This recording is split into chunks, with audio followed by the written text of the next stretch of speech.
Hello, welcome back guys. So as you know कि हम लोग आज की स्क्रीन पे क्या करने वाले हैं। तो आज की जो हमारी क्लास होने वाली है, जो लेक्चर होने वाला है, वो हमारा अभी जो लेक्चर रहेगा वो cash flow from investing activity ही रहेगा। और ये जो हमारे पास है, ये पिछली वीडियो का आपका नेक्स्ट पार्ट है, जहाँ पे हम लोगों ने पिछली क्लास में, जो मैंने आपको बताऊँ तो पिछले जो लेक्चर्स आपके अपलोडेड हैं उनमें मैंने आपको करवाया है cash flow from investing activity, है ना। तो उसके बाद एक क्वेश्चन और करने वाले हैं जो कि पूरी की पूरी इन्वेस्टिंग एक्टिविटी का क्रक्स है एक तरीके से। आप ये बोल सकते हो कि ये जो क्वेश्चन आज मैं करवाने वाला हूँ, ये एक ऐसा क्वेश्चन है जो इन्वेस्टिंग एक्टिविटी के सारे जितने भी चीज़ें होती हैं, सारे की सारी, मतलब आप कह सकते हो कि सब कुछ आपका कवर कर देगा इन्वेस्टिंग के अंदर। अगर आपको छोटी छोटी प्रॉब्लम आ रही है इन्वेस्टिंग में कि भाई इन्वेस्टिंग में अकाउंट कैसे बनता है, डाटा कैसे ट्रांसफर होता है, तो वो सारी चीज़ें क्रिस्प एंड क्लियर तरीके से आपको रिकॉर्ड करके देखने को मिलेंगी इस पूरे क्वेश्चन के अंदर। Okay, so without wasting any kind of time हम आज के सेशन को स्टार्ट करते हैं। तो be with me till the video and. Okay, तो चलो सबसे पहले हम काम करने वाले बेटा क्वेश्चन ले लेते हैं कि क्वेश्चन एग्जैक्टली हम लोग जो करने वाले हैं वो कौन सा होने वाला है। ठीक है, तो आपकी स्क्रीन पर नजर आ ही रहा होगा। तो आज हम बेटा ये वाला क्वेश्चन करने वाले हैं, which is from T S Grewal book. और ये क्वेश्चन स्पेसिफिकली मेरा सबसे ज़्यादा फेवरेट क्वेश्चन में एक काउंट किया जाता है। रीज़न बीइंग बिकॉज ये ना एक ऐसा क्वेश्चन है जो आपकी पूरी की पूरी इन्वेस्टिंग एक्टिविटी के सारे कॉन्सेप्ट्स को क्लियर करके छोड़ देगा और आपको कभी भी कोई भी दिक्कत नहीं आने वाली। सबसे लास्ट क्वेश्चन है इन्वेस्टिंग एक्टिविटी के अंदर टी एस ग्रेवाल में। ठीक है, क्वेश्चन आपको स्क्रीन पर नजर आ ही रहा होगा। अब देखो, चलो स्टार्ट करते हैं बेटा। सबसे पहली चीज, तो जब भी आप इन्वेस्टिंग एक्टिविटी बनाते हो तो preparation of account is a most important part in an investing activity. ठीक है, तो मैं अभी इसको क्लियर कर देता हूँ ताकि हम लोगों को ज़्यादा स्पेस मिल सके। तो देखो, करना क्या है आपको, सिंपली आपको एक काम करना है, आपको सिंपल अकाउंट बनाने हैं। तो सबसे पहले आपको क्या करना है, आप यहाँ पे सॉल्यूशन स्टार्ट करोगे। ठीक है, तो हम क्या करने वाले हैं बच्चों, सॉल्यूशन करने वाले हैं। किस चीज़ का, हम लोग यहाँ पे कैलकुलेट करेंगे cash flow from operating investing activity, calculation of cash flow from investing activities. यही क्वेश्चन की डिमांड है। कहाँ से निकालने वाला हूँ मैं, फ्रॉम इन्वेस्टिंग एक्टिविटी। तो ये हम कैलकुलेट करने वाले हैं। ठीक है, तो आपको प्रॉपरली फॉर्मेट डिजाइन करना है and it is just like a address for the business. ठीक है, आप क्या काम करने वाले हो। तो हम क्या करेंगे, हम सबसे पहले यहाँ लिखेंगे पर्टिकुलर। ठीक है, पर्टिकुलर के बाद ये हो गया मेरा रुपीस का column. Okay, then draw some lines ताकि आपको पता लग जाए सारी चीज़ें। तो ये हमारी एक हो गई लाइन कि भाई ये आप बनाने वाले हो। ठीक है, फिर उसके बाद हम एक बार और, ये भी हमारी एक और लाइन हो जाती है। तो ये क्या कर रहा हूँ मैं अभी, मैं सारी चीज़ों को अलाइन करने के लिए एक फॉर्मेट मैंने फिक्स क्रिएट कर लिया। तो यही हम लोग काम करेंगे और इसी के अकॉर्डिंगली हमारी सारी चीज़ें चलेंगी। ठीक है, तो हमारा काम तैयार है। अब आपको स्पेसिफिकली देखो करना क्या है। आपको जब भी आप क्वेश्चन डिजाइन करोगे इन्वेस्टिंग एक्टिविटी के अंदर स्पेसिफिक, आपको सबसे पहला काम ये करना है, गो विद द एडजस्टमेंट्स। आपको सबसे पहले एडजस्टमेंट्स को रीड करना है बच्चों। तो एडजस्टमेंट्स देखो, सबसे पहले एडजस्टमेंट क्या लिखी है, सर एक पीस ऑफ लैंड है जो परचेज किया गया था एज एन इन्वेस्टमेंट, मतलब हमने खरीदा ही पैसा इन्वेस्ट करने के लिए था ये, क्योंकि आउट ऑफ सरप्लस मतलब प्रॉफिट ज्यादा हो गया था। भाई क्या करें, प्रॉफिट ज्यादा पड़ा हुआ है, तो हमने क्या किया, पैसा इन्वेस्ट करने के लिए भाई प्रॉपर्टी परचेज कर ली। और अब उस प्रॉपर्टी को एक कमर्शियल पर्पस के लिए हमने क्या कर दिया, लेट आउट कर दिया। लेट आउट मतलब किराए पर चढ़ा दिया और वहां से मुझे एक रेंट मिल रहा है। तो देखो इन्वेस्टिंग एक्टिविटी क्या क्या चीजें रिकॉर्ड करता है। तो पहले मैं आपको लिखवा देता हूँ कि investing activity record only cell purchase. क्या क्या रिकॉर्ड करता है बेटा, ये रिकॉर्ड करता है बेटा सेल एंड परचेज। तो यहाँ पे सिंपल सेल रिकॉर्ड करेगा और परचेज रिकॉर्ड करेगा। किस किस की सेल परचेज रिकॉर्ड करता है, ये रिकॉर्ड करता है सेल परचेज, चाहे वो फिक्स एसेट्स की हो, चाहे वो लॉन्ग टर्म की इन्वेस्टमेंट अगर आपने कर रखी है उसकी हो सकती है। ठीक है, इसकी भी परचेज और इसकी भी सेल, दोनों चीजों की सेल और परचेज ये रिकॉर्ड करेगा इन्वेस्टिंग एक्टिविटी। इसके अलावा वो एक आइटम और रिकॉर्ड करता है विच इज इंटरेस्ट, या फिर इसे बोल दूं मैं इनकम।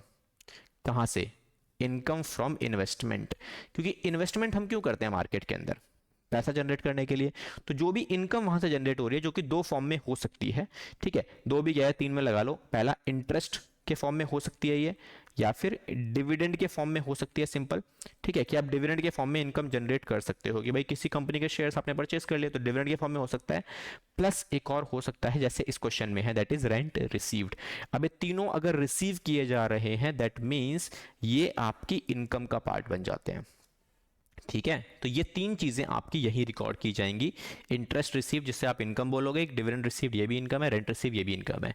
तो ये तीनों आइटम, इनका स्पेसिफिकली किसी भी तरीके का कोई अकाउंट के अंदर कोई इफेक्ट नहीं आता। रीजन बीइंग, देखो एक सिंपल सी बात है कि मैंने एक प्रॉपर्टी परचेज की। ठीक है, लेट सपोज मैंने एक प्रॉपर्टी परचेज कर ली, कितने रुपए की, 10 लाख रुपए की, और इस प्रॉपर्टी को रेंट पे चढ़ा दिया, किराए पे चढ़ा दिया मैंने। कितने रुपए किराए पे चढ़ाया? किराए पे चढ़ाया मैंने इसे, मान लो 10,000 रुपए पर मंथ। ठीक है, ये मैंने किराए पे चढ़ा दी प्रॉपर्टी पूरी की पूरी। अब मुझे एक बात बताओ, क्या जो किराया मुझे मिल रहा है, इस किराए से मेरी इस प्रॉपर्टी की वैल्यू पे कोई फर्क पड़ेगा? नहीं। प्रॉपर्टी की वैल्यू पे फर्क कब पड़ेगा? जब मेरे को इस पे एप्रिसिएशन होगा, या फिर मैं और ज्यादा खरीदूंगा या परचेज करूंगा। प्रॉपर्टी की वैल्यू कब बढ़ेगी मेरी? जब हम एक्स्ट्रा प्रॉपर्टी परचेज करेंगे या फिर मैं इसको सेल कर दूंगा। This is only the reason जहां पर इस प्रॉपर्टी की प्रिंसिपल वैल्यू पे कोई इफेक्ट देखने को मिलेगा। Rent is a normal income part, तो नॉर्मल इनकम से मेरा अकाउंट में कोई कनेक्शन नहीं हो सकता, क्योंकि वो अकाउंट पे इफेक्ट डालता ही नहीं है। बट इट डजंट मीन कि वो इन्वेस्टिंग में भी नहीं आएगा। तो इन्वेस्टिंग में आप इस रेंट को रिकॉर्ड करोगे। कितना रेंट रिकॉर्ड करना है बेटा? यहां सिंपली आप रेंट रिकॉर्ड कर लो। क्या लिखोगे आप?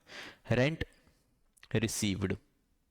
ठीक है, सिंपल। कितना रेंट रिसीव हो रहा है बेटा आपको? सर 20,000 रुपए रेंट रिसीव हो रहा है। तो इसके लिए कोई अकाउंट नहीं बनाना आपको, किसी भी इनकम के लिए स्पेसिफिकली आप कोई अकाउंट प्रिपेयर नहीं करोगे। क्लियर हुआ? तो चलो इसको आप रिमूव कर लेते हैं।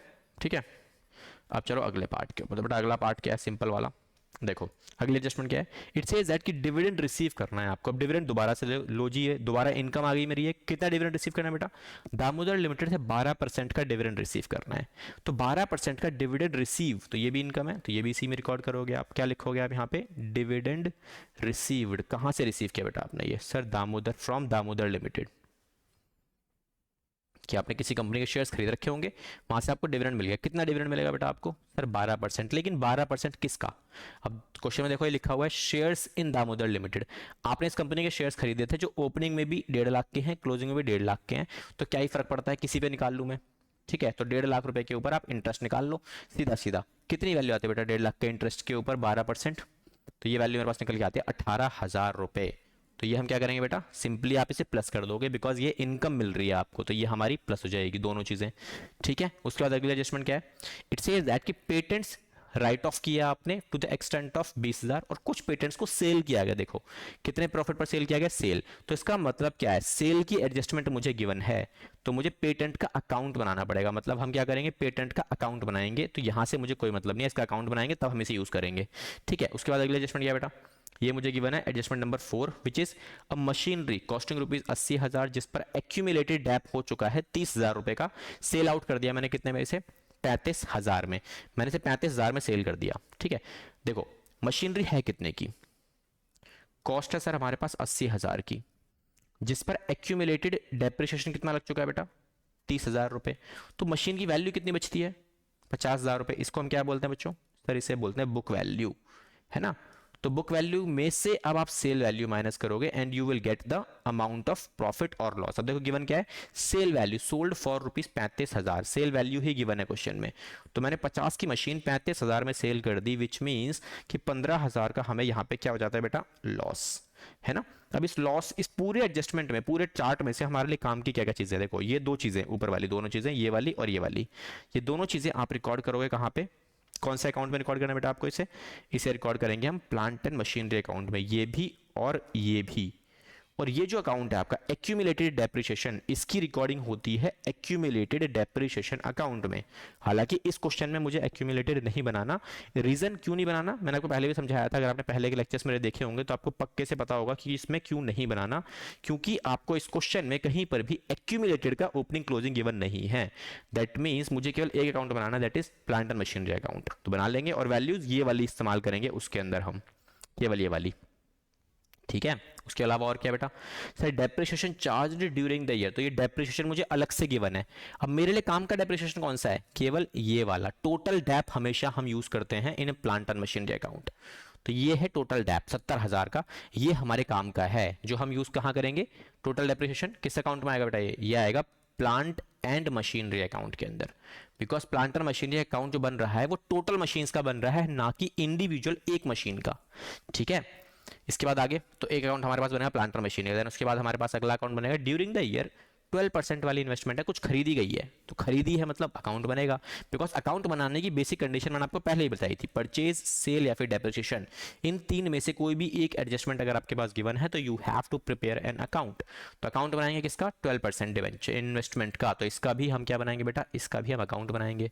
ठीक है, और आगे क्या लिखा है? Some investment sold at a profit of 10,000 रुपए। तो ये क्या गिवन है? मुझे प्रॉफिट गिवन है, तो प्रॉफिट भी रिकॉर्ड कर लेंगे। उसके बाद क्या लिखा है? Interest on investment for the year duly received, कि भाई जो इन्वेस्टमेंट आपने कर रखी है ना 12% वाली इन्वेस्टमेंट है, इसका इंटरेस्ट भी तो मिलता होगा, तो वो इंटरेस्ट आपको मिल चुका है, तो interest received is your income. तो ये भी हम रिकॉर्ड कर देखो, तीनों तरीके की इनकम मिल गई आपको इसमें, रेंट रिसीव भी मिल गया, डिविडेंड रिसीव भी मिल गया, इंटरेस्ट रिसीव्ड भी मिल गया आपको ऑन 12% लॉन्ग टर्म इन्वेस्टमेंट। इसीलिए मैंने आपको कहा था कि ये जो क्वेश्चन है सारे के सारे कॉन्सेप्ट्स को क्लियर करके चलेगा आपकी इन्वेस्टिंग में।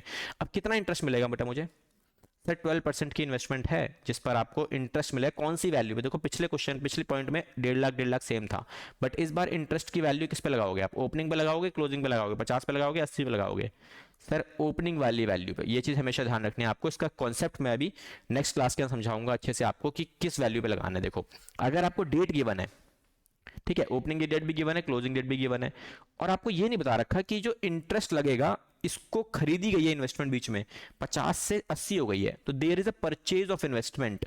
अब वो परचेज मैंने कब की है, ओपनिंग डेट पे की है या फिर क्लोजिंग डेट पे की है, ये अगर आपको गिवन नहीं है तो always consider the interest calculation on opening value.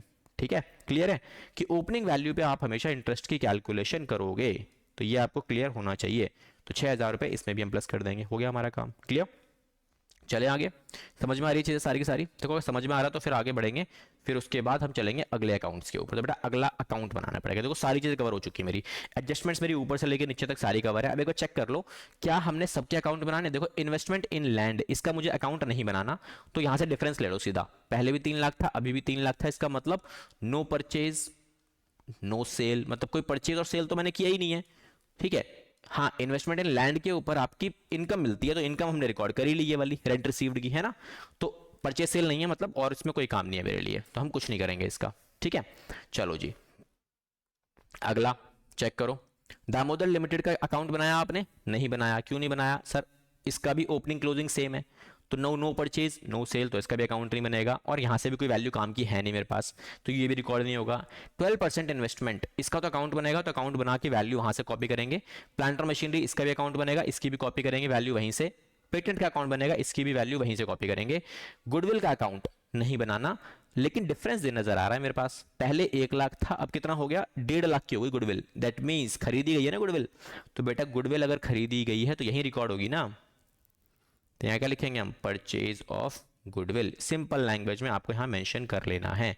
कितने रुपए की परचेज की बेटा, सर 50,000 रुपए की है ना, और परचेज की है तो सर नेगेटिव वैल्यू है, इसका मतलब ब्रैकेट में भी आएगी। ठीक है, समझ में आ रही है चीजें, क्लियर हुआ, चलें आगे। ओके, अब इसके बाद हम अगले पार्ट में क्या करने वाले हैं, तो सिंपल सा पार्ट है जो नेक्स्ट हम रिकॉर्ड करेंगे, that is account preparation. Okay, so let's start with accounts. Account कैसे बनाना है बेटा, देखो सिंपल सा पार्ट है, अकाउंट बनाना कोई बड़ी प्रॉब्लम वाली बात नहीं है कि आपको अकाउंट में कुछ एक्स्ट्रा कुछ करना पड़ेगा या फिर ऐसा कुछ करना पड़ेगा कि हाँ भाई पता नहीं क्या ही करना है अकाउंट्स में। अकाउंट बनाने का सिंपल सा तरीका मैं आपको सिखाने वाला हूँ। ठीक है, कैसे कैसे अकाउंट बनाओगे, क्या करोगे, तो let's start with the accounts. ठीक है, तो देखो अकाउंट बनाने का सबसे पहला तरीका, तो वर्किंग नोट्स में आपको सारे के सारे अकाउंट्स बनाने हैं। ठीक है, तो वर्किंग नोट में अकाउंट नंबर 1, ठीक है, ये काम करते हैं बेटा, इसको थोड़ा सा साइड में रख के हम लोग एक स्क्रीन ले लेते हैं पीछे ही क्वेश्चन में, ताकि हमारी सारी चीज़ें चलती रहें साइड बाय साइड। ठीक है, तो यही हम लोग रिकॉर्ड करते हैं, इसमें स्क्रीन में ले लेता हूँ, ताकि आपको साइड में हमें वैल्यूज़ भी कॉपी करनी पड़ेंगी, तो वैल्यूज़ हमारी होती रहेंगी साथ साथ। ठीक है, तो देखो ये मुझे सिंपल सा अकाउंट हम यहाँ बना लेंगे और हमारा काम चल जाएगा। चलो जी, तो आपकी क्योंकि हमें क्वेश्चन की वैल्यूज़ भी चाहिए ना, तो वैल्यूज़ हमें कहाँ से मिलेंगी, यहीं से निकाल लेंगे वैल्यूज़, क्या फ़र्क पड़ता है।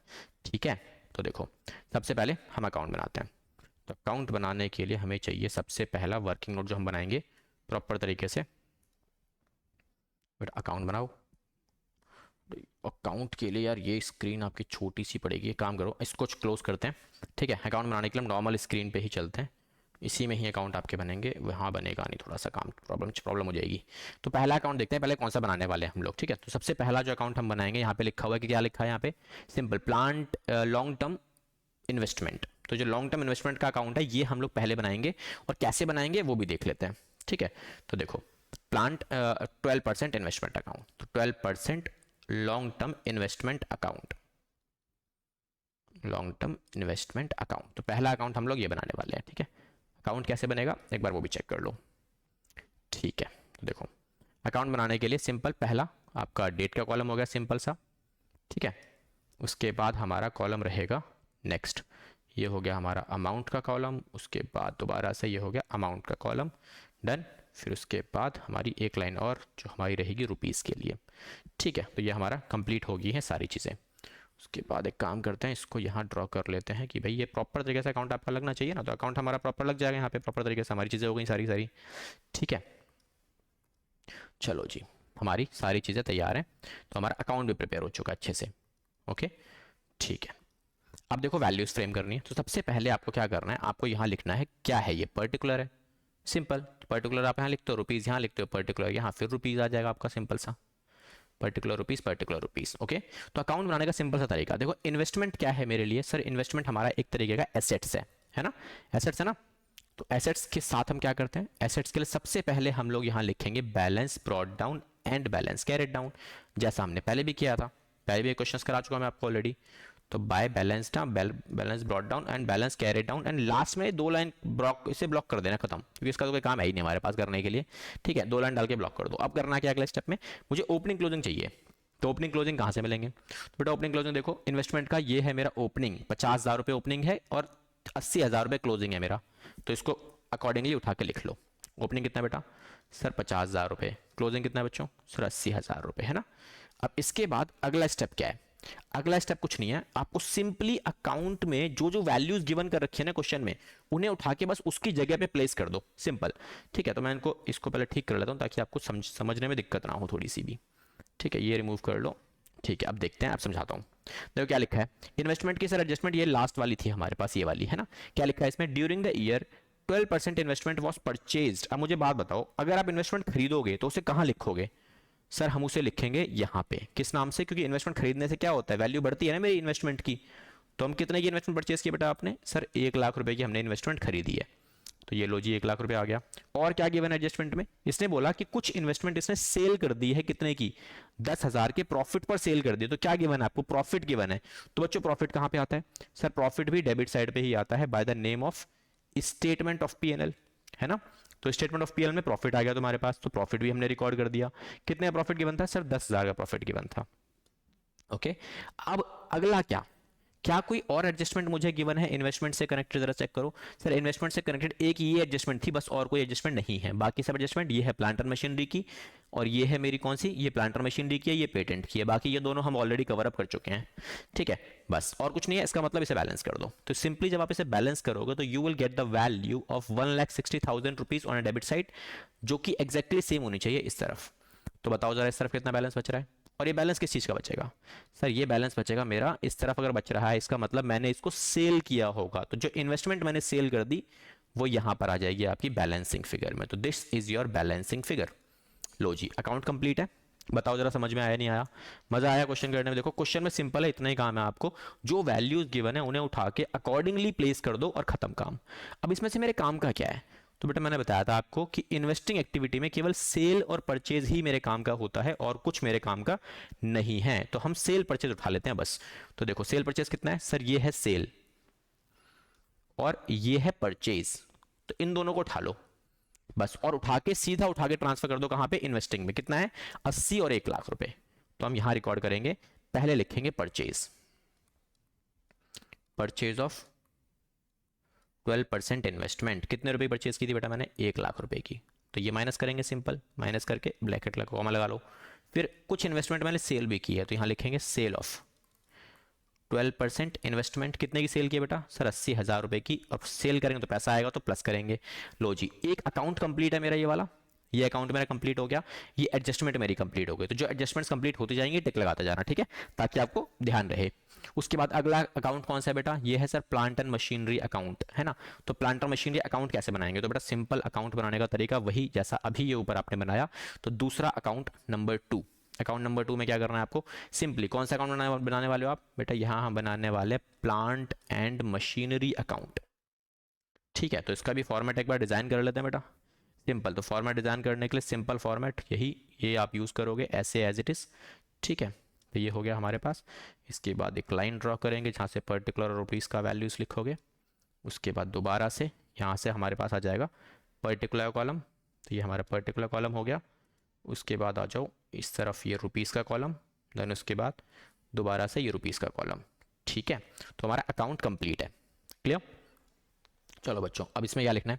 तो बेटा इसमें आप सिंपल सिंपल चीज़ें लिखोगे। यहाँ पर हमारे पास जो वैल्यू आने वाली है ये है पर्टिकुलर कॉलम, तो ये हमने लिखा पर्टिकुलर, ये रुपीस, उसके बाद दोबारा से पर्टिकुलर रुपीस, ठीक है। इट्स ऑल्सो एन एसेट्स, इसका मतलब ये क्रेडिट और ये डेबिट, ठीक है। बाकी अदर आइटम्स के लिए हम क्या करेंगे, हम वैल्यूज प्लेस करेंगे। तो वैल्यूज कैसे प्लेस करनी है आपको, जैसे ऊपर किया था सेम वैसे ही यहाँ लिखोगे क्या, बैलेंस बी डी, और लास्ट में यहाँ पे एक लाइन छोड़ के यहाँ पे क्या लिखना है, बैलेंस सी डी, बिल्कुल एंड में, इसे क्लोज कर दो। ये हमारे किसी काम का नहीं है, ये हमारा क्लोज हो चुका है, खत्म काम, ठीक है। अब लिखोगे क्या इसमें, सेम वही प्रोसेस है जैसा आपने अभी 12% इन्वेस्टमेंट के साथ किया था, सेम वही करना है आपको। क्या करना है, ओपनिंग क्लोजिंग निकालो। तो बेटा प्लांट और मशीनरी का ओपनिंग क्लोजिंग कितना है सर, प्लांट और मशीनरी का ओपनिंग है 6 लाख रुपए, क्लोजिंग है 7.5 लाख रुपए, है ना। तो लिख दो इसके अंदर। तो ये है मेरा कितना बेटा, ये है सर 6 लाख रुपए, और ये कितना बच्चों, सर ये है 7.5 लाख रुपए, ठीक है। अब इसके बाद जो भी एडजस्टमेंट में डाटा गिवन है उसको अकॉर्डिंगली पुट कर दो, और कुछ नहीं करना। देखो ये मैंने आपके लिए स्टेटमेंट बना रखी थी पहले से, ये वाला काम। क्या क्या रिकॉर्ड होगा, मैंने अभी आपको बताया था, सेल रिकॉर्ड होगा, कितने की सेल हुई है बेटा, 35,000 की। कितने का लॉस हुआ, 15,000 का, बस केवल यही रिकॉर्ड करोगे। और क्या रिकॉर्ड करोगे, और आप रिकॉर्ड करोगे डेप्रिशिएशन, बस। तो पहले हम सेल और लॉस रिकॉर्ड कर लेते हैं। तो कहां रिकॉर्ड होगा सेल और लॉस, बेटा सेल यहां रिकॉर्ड होता है हमारा, क्योंकि सेल करने से प्लांट एंड मशीनरी की वैल्यू कम हो जाती है ना। सेल कितने की बच्चों, मैंने सर 35,000 की सेल की है, एंड 15,000 का हमें लॉस हुआ था। तो जो लॉस हुआ वो हम यहां रिकॉर्ड करेंगे बाय स्टेटमेंट ऑफ पीएनएल, ठीक है। ये क्या है बच्चों मेरा, ये है मेरा लॉस, ठीक है। अब कितने रुपए का डेप्रिसिएशन आपने लगाया, ये क्वेश्चन में मुझे अलग से गिवन था, ये वाली value, that is a depreciation. और डेप्रिसिएशन कौन सा है, चार्ज ड्यूरिंग द ईयर। तो this is a depreciation on a total machinery. तो पूरे साल का जो डेप मशीन पे लगा वो हम यही रिकॉर्ड करेंगे पीएनएल अकाउंट के अंदर, ठीक है। That is a depreciation. अब कितने रुपए का डैप है बेटा, 70,000 का डैप है, ठीक है। तो अगला स्टेप क्या है, क्या कोई और एडजस्टमेंट मुझे गिवन है प्लांट और मशीनरी से कनेक्टेड, सर केवल एक एडजस्टमेंट थी जो हमने कर दी पूरी की पूरी, है ना। ये वाला पॉइंट मैंने आपको ऑलरेडी समझा दिया था। 80 की मशीन 50 का डैप हमने लगा दिया, ये रहा 80 की मशीन 30 का डैप लगा दिया, बची कितनी 50 की। बेचा कितने में, 35,000 में। तो 35,000 में जब सेल किया तो 15,000 का मेरा क्या निकल के आया था, लॉस। हमने सब कुछ रिकॉर्ड कर दिया। डेप्रिसिएशन अलग से गिवन था तो हमने अलग से रिकॉर्ड कर दिया, और मुझे कुछ गिवन नहीं है, just that make a balance. जब आप इसे बैलेंस करोगे तो you will get the value of this, ये आएगी आपके पास 8,70,000। तो ये भी आना चाहिए 8,70,000 रुपए। So it means there is a balance of rupees 2,70,000। तो इसे हम क्या बोलेंगे बेटा, इसे बोलेंगे बैंक अकाउंट, क्योंकि ये क्या है, ये है मेरी परचेजेस, ठीक है। तो this is your balancing figure from this account. अब इसमें से काम का क्या है, जैसे इस क्वेश्चन में ऊपर वाले में काम की वैल्यूज हमारे पास क्या क्या थी, हम वही वैल्यूज यहां भी यूज करेंगे। क्या क्या, देखो सेल वैल्यू, ये हमारी सेल वैल्यू है, तो यहां से हम ये सेल वैल्यू कॉपी कर लेते हैं। और ये मेरी है परचेज वैल्यू, तो यहां से हम ये परचेज वैल्यू कॉपी कर लेते हैं। बस कितनी है परचेज वैल्यू, 2,70,000 और 35,000 रुपए, बस। तो यहां लिखेंगे हम क्या, यहां लिखेंगे 2,70,000 जो कि मेरी परचेज है, तो माइनस करेंगे। और ये कितना था मेरे पास, ये है 35,000 रुपए की मेरी सेल वैल्यू। तो बस दोनों को रिकॉर्ड कर दो यहाँ, ये है मेरे पास purchase of plant and machinery plus sale of plant and machinery, that's it. इतना ही काम है मेरे पास, और कुछ करने के लिए नहीं है प्लांट एंड मशीनरी में से। आई होप आपको समझ में आ रहा होगा अच्छे से, ठीक है। तो मेरे 2 अकाउंट कंप्लीट हो चुके हैं, मेरा ये अकाउंट भी कंप्लीट हो गया है और ये प्लांट एंड मशीनरी भी कंप्लीट हो गया। अब आ जाओ पेटेंट पे, ठीक है। तो पेटेंट मेरा क्या है, मैं समझा कर रहा हूँ, इसलिए आपको मेरे को टाइम लग रहा है। अगर आप एग्जाम में करोगे ना ऐसे क्वेश्चन, 6 नंबर में क्वेश्चन परफेक्टली फिट बैठता है, आराम से एग्जाम में आ सकता है। बट मेरा काम यहाँ पे क्या है कि आपको कॉन्सेप्ट क्लियर करना कि एक्जैक्टली अकाउंट बनाते कैसे हैं। एक बार वो क्लियर हो गया ना यार, सब कुछ क्लियर हो जाएगा, ठीक है। देखो इसके बाद क्या बेटा, पेटेंट अकाउंट है। अब पेटेंट का अकाउंट कैसे बनाएंगे, वैसे ही जैसे भी ये सारे बनाए हैं, ठीक है। तो एक काम करते हैं, मुझे इस तरफ जगह चाहिए होगी थोड़ी सी, तो मैं इस चीज़ को रब करके स्पेस यूज़ कर लेता हूँ, ठीक है। तो तीसरा अकाउंट हम बनाने वाले हैं अभी फिलहाल, तो अकाउंट नंबर 3 जो हम बनाएंगे पेटेंट अकाउंट। तो यहाँ पे हम क्या लिखेंगे, पेटेंट्स का अकाउंट, ठीक है। कैसे बनाएंगे, क्या करना है, सेम वही काम जो अभी ने किया था, ठीक है। तो पहले हम स्पेस यूज़ कर लेते हैं। तो मेरा ये अकाउंट हम यहाँ से स्टार्ट करेंगे, कुछ इस तरीके से मेरा ये अकाउंट बन जाएगा, ठीक है। लो जी, ये डिज़ाइन हो गया अकाउंट मेरा। अब इसके बाद लाइंस, तो ये हमारी पहली पर्टिकुलर एंड रुपीज़ की लाइन हम यूज़ करेंगे। देन उसके बाद अमाउंट के लिए कुछ लाइंस, तो ये हमारी अमाउंट के लिए लाइंस यूज़ हो जाएंगी, अमाउंट। फिर उसके बाद ये लास्ट में एक कॉलम और रुपीज़ के लिए, परफेक्टली डिज़ाइंड। तो ये हमारा अकाउंट वगैरह सब कुछ बन चुका है। अब हम चलेंगे इसके अंदर वैल्यूज़ फ्रेम करेंगे। पहली value particular rupees, particular and rupees. तो लो जी, सारी वैल्यूज कवर्ड अप हो चुकी हैं। ये क्रेडिट साइड है मेरी, ये हो गई मेरी debit side. Now what about next, अब नेक्स्ट पार्ट आपके पास आता है सेम वही काम जो अभी हमने अकाउंट में किया था बाकी चीज़ों में। क्या करना था? बैलेंस बीडी और बैलेंस सीडी। तो यहाँ लिखेंगे बैलेंस बीडी और बैलेंस सीडी। डन, ये भी हो गया मेरे पास काम खत्म। चलो जी, अब ओपनिंग क्लोजिंग लिखो। देखो पेटेंट की ओपनिंग क्लोजिंग क्या है बेटा? सर पेटेंट का ओपनिंग है मेरे पास 1 लाख का, क्लोजिंग है 70,000 का। तो लिख दो 1 लाख रुपए ओपनिंग और 70,000 रुपये बच्चों मेरा क्या हो गया? सर क्लोजिंग हो गया। अब पेटेंट्स के ऊपर जो भी एडजस्टमेंट में डाटा गिवन है आपको बस उसे उसकी जगह पे फ्रेम कर देना है, दैट्स इट। क्या डाटा गिवन है? तो यहाँ मुझे लिखा हुआ था पेटेंट के लिए, ये वाली एडजस्टमेंट है मेरी। पेटेंट्स को राइट ऑफ किया है आपने 20,000 रुपये से, और कुछ पेटेंट्स को सेल भी किया है आपने 10,000 रुपये से। तो लिखो राइट ऑफ करने से क्या होता है बेटा? वैल्यू कम हो जाती है। तो जब राइट ऑफ करोगे तो यहाँ आप लिखोगे टू स्टेटमेंट ऑफ पीएनएल। क्या किया बेटा आपने? यहाँ राइट ऑफ किया है। कितना राइट ऑफ किया बेटा? सर 20,000 रुपये से राइट ऑफ किया है, और कुछ पेटेंट्स को सेल किया है एट अ प्रॉफिट। अभी वहां पर मुझे ना प्रॉफिट गिवन है, तो यहाँ पे क्या लिखोगे? प्रॉफिट भी इसी साइड आएगा तुम्हारा। प्रॉफिट यहाँ लिखेंगे स्टेटमेंट ऑफ पीएनएल। देखो अभी कितने क्वेश्चंस के, ये प्रॉफिट है, ये भी इधर आया। लॉस हुआ तो लॉस इस तरफ आता है आपको क्रेडिट साइड में। देखो ये रहा लॉस हमारे पास, बट इसमें प्रॉफिट गिवन है। कितना प्रॉफिट गिवन है सर? 10,000 रुपये प्रॉफिट गिवन है ना, बस। और कुछ गिवन नहीं है ना मुझे पेटेंट से कनेक्टेड। देखो चेक कर लो एक बार, पेटेंट से कनेक्टेड सिंगल एडजस्टमेंट थी जिसमें 20,000 का राइट ऑफ था और 10,000 का प्रॉफिट था, और कुछ नहीं है। तो इसे बैलेंस कर दो और हमारा काम खत्म हो जाएगा। बैलेंस कैसे करेंगे? ये हो गया 10,000 रुपये। अब बैलेंस कितना आता है? देखो बेटा ये वाली वैल्यू बड़ी आ रही है आपकी, 1,10,000 और 1,10,000। तो बैलेंसिंग फिगर कितनी बचती है? ये हो रहा है टोटल 90, 90,000 रुपीज़ का। तो बैलेंसिंग फिगर हो जाती है मेरी 10,000 रुपये की। और यहाँ क्या लिखोगे आप? यहाँ लिखेंगे single purchase account, because question ने साफ साफ बोला हुआ है कि सर आपने कुछ सेल किया है। तो सेल किया है तो सेल वैल्यू तो बच्चों इधर ही आती है ना। तो this is a balancing figure. अब इसमें से मेरे काम का क्या है? सर इसमें देखो परचेज तो नहीं है, इस तरफ अगर ध्यान दिया जाए तो यहाँ पे हमारी कोई परचेजेस अवेलेबल नहीं है ना। इधर क्या है? इधर परचेज है नहीं, इधर सेल आती है। सेल कितनी है बच्चों? सर ये सेल है ना। तो सेल रिकॉर्ड हो जाएगी बस मेरे पास, और कुछ रिकॉर्ड करने की जरूरत नहीं है आपको। तो बस इसे उठाओ और इसे रिकॉर्ड करो, तो बैलेंस कर दो, हो गया हमारे पास काम। तो ये लिखना है आपको सेल ऑफ पेटेंट। परचेज नहीं था तो परचेज नहीं लिखेंगे। कितने रुपए का सेल किया बच्चों मैंने? 20,000 रुपए का सेल कर दिया, दैट्स इट। आप एक बार क्रॉस चेक कर लो, क्या आपने सारी चीजें कर दी? सर इसमें कोई डिफरेंस नहीं था, ये भी हो गया, ये भी हो। एडजस्टमेंट हमने ऑलरेडी सारी कवर कर ही दी थी, तो आपने सब कुछ कवर कर दिया है। अकाउंट जितने बनाने थे बना दिए। गुडविल हमने ऑलरेडी पहले ही हमने इसको चेकआउट कर लिया था, तो कुछ भी नहीं बचा है हमारे पास। ऊपर से लेके नीचे तक हमने सब कुछ 1 बाय 1 इन सीक्वेंस किया है। तो आपका लास्ट में आंसर मैच करेगा ही करेगा। तो एक बार चेकआउट कर लेते हैं बेटा कितना आने वाला है। तो पॉजिटिव बैलेंस आ रहा है मेरे पास यहाँ पे 20,000 रुपये का, 18,000 रुपये का इसमें हो गया, 6,000 रुपये की वैल्यू ये हो जाती है। फिर उसके बाद 80,000 रुपये की सेल, देन 35,000 रुपये का दोबारा सेल, 20,000 का दोबारा सेल, माइनस करेंगे इसमें सेल वैल्यूज। अब सेल वैल्यू है मेरे पास टोटल 3,70,000 प्लस 20,000 50,000 रुपये, तो 4,20,000 रुपये की।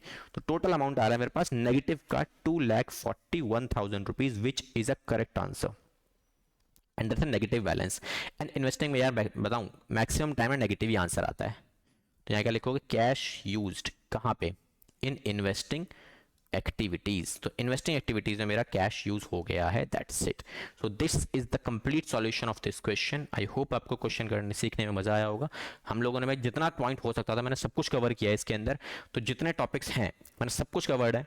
तो जितने अकाउंट हमारे बन सकते थे, अकाउंट बनाने का सिंपल तरीका क्या हो सकता है वो भी मैंने आपको सिखा दिया, ठीक है। इसके बाद आपको कोई दिक्कत नहीं आ सकती इसके बाद इन्वेस्टिंग एक्टिविटी में स्पेसिफिकली। नेक्स्ट सेशन के अंदर हम लोग रिकॉर्ड करना सीखेंगे फाइनेंसिंग एक्टिविटी को कैसे डिजाइन किया जाता है और उसमें कैसे आप ट्रीटमेंट करते हो, रिकॉर्डिंग करते हो, कौन कौन सी चीजें आती है, कौन सी चीजें नहीं आती, वो सब कुछ मैं आपको सिखाने वाला हूँ in our next lecture. So stay tuned with us and सीखते रहिए और मार्क्स लाते रहिए। बढ़िया बढ़िया मजा आने वाला है बहुत ज़्यादा, ठीक है, क्योंकि आपके बोर्ड एग्जाम्स ऑलरेडी आ चुके हैं। आई नो कि आपके पास बहुत ज़्यादा लिमिटेड टाइम नहीं बचा हुआ है, ठीक है। तो अभी आपको बहुत ज़्यादा स्ट्रैटेजिकल तरीके से चीज़ें सीखनी है, तो कोई भी प्रॉब्लम ना हो आपको। इसीलिए मेरी हमेशा डेली बेसिस पे हम लोग लाइव लेक्चर्स लेते रहते हैं। तो लाइव लेक्चर्स अभी जो मोस्ट प्रोबेबली मेरे को लग रहा है कि मैं इशू ऑफ डिबेंचर स्टार्ट करवाने वाला हूँ या फिर रेशियो स्टार्ट करूँगा। तो जो भी मैं रेशियो स्टार्ट करूँगा आपको बेल आइकन दबा लीजिएगा, ठीक है, ताकि आपको नोटिफिकेशन आ जाए कि हम लोग कौन से चैप्टर का लाइव सेशन स्टार्ट करने वाले हैं। Okay, so thank you so much for today's session and मिलेंगे अपने नेक्स्ट टॉपिक के साथ अपने नेक्स्ट लेक्चर में। ओके, तब तक के लिए thank you so much and all the best for your board exams.